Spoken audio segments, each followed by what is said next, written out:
موعد وتوقيت والقنوات الناقلة لمباراة النادي الرياضي الصفاقسي التونسي ونادي قطر الرياضي. يواجه النادي الرياضي الصفاقسي نظيره نادي قطر في إياب الدور التمهيدي من بطولة كأس الملك سلمان للأندية.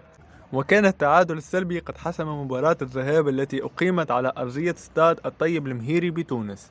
موعد المباراة سيكون يوم الثلاثاء الموافق لل11 من إبريل 2023 على الساعة 8 مساء بتوقيت تونس والجزائر والمغرب، والتاسعة مساء بتوقيت السودان ومصر وليبيا، والعاشرة مساء بتوقيت السعودية والبحرين وقطر.